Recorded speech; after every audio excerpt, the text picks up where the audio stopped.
What's up, geeks, and welcome to the channel. If you're into programming, you have for sure heard the term thread or threading in relation to a computer program, but you probably weren't exactly sure what it meant.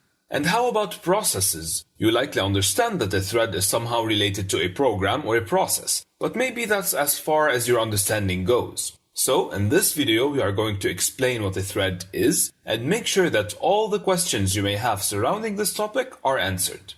As usual, to make things easier, let's take a real-life example and imagine a bunch of people, specifically employees, working someplace, let's say a software company that develops applications, and let's name this company X. Now, we can all agree that each one of these employees has resources dedicated to them, specific to them, that only he or she can use, like their laptop, for example, their notebook, an additional screen, or their coffee mug, etc. You get the idea. But on top of that, there are other kinds of resources, like the main company server, where all the employees can upload their work, or a big monitor at the corner of the room where incidents are being reported, or even the cafeteria itself. These are things shared among all of the employees.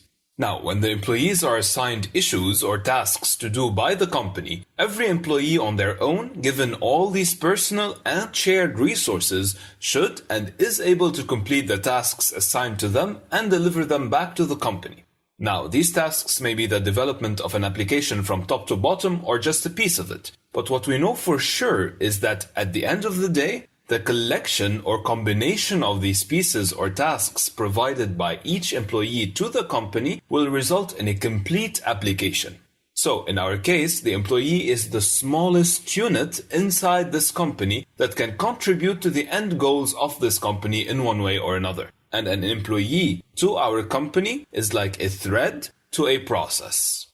In a single threaded process, one thread will be responsible for executing all the sequence of operations provided by the process to the thread. It is like we handed all the company's work to a single employee. Whereas in a multi-threaded or simply threaded process, the joint effort of all the threads living inside this process will result in the execution of the sequence of operation this process was born to do. Each one of these threads has resources allocated to it specifically, like a registry or a stack memory, which represents the coffee mug in our employee company example. Additionally, all the threads inside the same process share the same piece of code or the same heap memory, which is the cafeteria in our previous example. These are what we call shared resources among threads belonging to the same process. Now, before I dive any further into the technicalities of threads, I want to answer another question here that maybe some of you are already asking. If the thread is the employee and the process is the company, then what is a program in this case? Well, a program is the definition, the relation between a program and a process. It can be thought of as the relation between a class and an object, or an interface and its implementations, like a company and its clients. So we may have a program that tells us that the different instructions we are allowed to do are instructions A, B, and C. And we can go ahead and start two processes of the same program. In the first one, we choose to run instruction B, and in the second, instructions A and C. Whether running or executing these instructions by the processes will be handled using one thread or multiple threads, that is another story. But the takeaway here is that the process is the actual execution of the program, and that several processes can be associated with the same program. Now back to threads. You may have already guessed that a process with several threads will be able to execute several tasks at the same time, or in parallel. But what is parallelism exactly? I am sure that you have heard the word quad-core, octa-core, or 8-core CPU pop out a lot. But what does it really mean? Well, this kind of means that the CPU will be able to run theoretically, and I'll explain in a bit why I'm saying so, theoretically, 8 threads at the same time, without any time lag.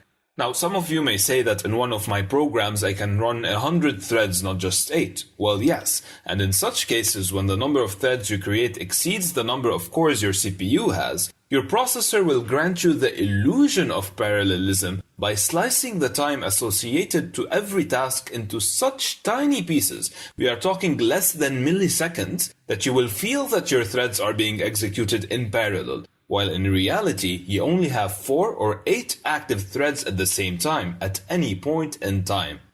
A minute ago I said that theoretically you should have 8 threads running in parallel at one time. But you see, parallelism has also its costs. Remember the shared resources among our threads we talked about? Well, we may have 2 threads running in parallel, each in its own CPU core, but at one point in time they both need to access the same shared resource from a data access, or a file, or any other place. In this case, one of the threads will have to sit idly doing nothing, just waiting for the other thread to finish in order to be able to access this resource and then continue the execution. At this point in time, we moved from parallel threads to concurrent threads, just like that.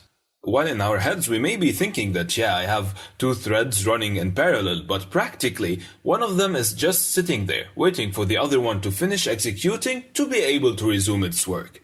Therefore, to minimize such scenarios and share these resources efficiently among the threads of our process, we need to make use of a scheduler. A scheduler is typically a part of the operating system that carries out the scheduling activity, and on top, keeping all the computer resources busy, it ensures efficient distribution of the processor time among our threads and gives some prioritization to these threads according to set rules. If you want to relate the schedule to our employee company example, you can think of it as the management layer, which distributes the tasks among the employees and is in charge of setting deadlines. Okay, if you're still here, I can assume that you have an idea by now, at least a brief one, about scheduling and how it is related to a process which is defined by a program. So, after telling you this, let's try a summary to answer together the question, what is a thread? Well, a thread is the smallest unit, the smallest sequence of instructions or operations that can be executed independently by our processor or that can be managed independently by a scheduler. Multiple threads can exist within one process and share some of its resources, such as memory, while different processes do not share these resources. As long as we have a single active thread within a process, this process is still alive. It still hasn't finished executing its set of operations. A process with no threads cannot exist. Now, because threads of the same process share memory with the process they belong to, the communication between the threads belonging to the same process can be faster than the communication between different processes inside the same application, as different processes have different memory addresses. So, does this mean that using threads will always lead to a faster and more robust program execution? To answer this question, let's take a software you most probably have used and are using, if not daily, at least every other day. It is Google's Chrome browser. If you were curious enough at least once in your life and opened your task manager or activity monitor while running Google Chrome, you may have noticed that this browser spans multiple processes and each process multiple threads, as you can see in the pictures in front of you. Why is that? Well, while designing this browser, Google had to decide how to distribute the many different tasks that needed to be managed by this browser. You see, each tab communicates with multiple servers on the internet to retrieve several types of resources, ranging from text, graphics, audio, video, etc., and then renders that data to display it to the user. In addition to this, these tabs can also be separated into several windows, each assigned several other tasks. To handle this many operations, Google chose to run each tab in Chrome as a separate process rather than a thread as it is common with other browsers. And doing that made Google Chrome the #1 browser as you know it today. This move protected the overall application from glitches and provided better memory management. An inactive window is assigned a lower priority by the operating system, helping keep the user-visible windows more responsive. Whereas if the several opened windows were threaded, it would be more difficult to separate the used and unused memory as cleanly, wasting both memory and performance. Moreover, if the browser tabs were threaded and for some reason one of these threads crashed while trying to access a particular server, the whole window and all our tabs will become unresponsive because they all belong to the same process. Whereas in the current multi-process design, if one tab becomes inaccessible, it won't affect all the other tabs, which will keep working normally. So, that's it for this video. I hope it was helpful. Thank you guys for watching, take care, and I will see you in the next one.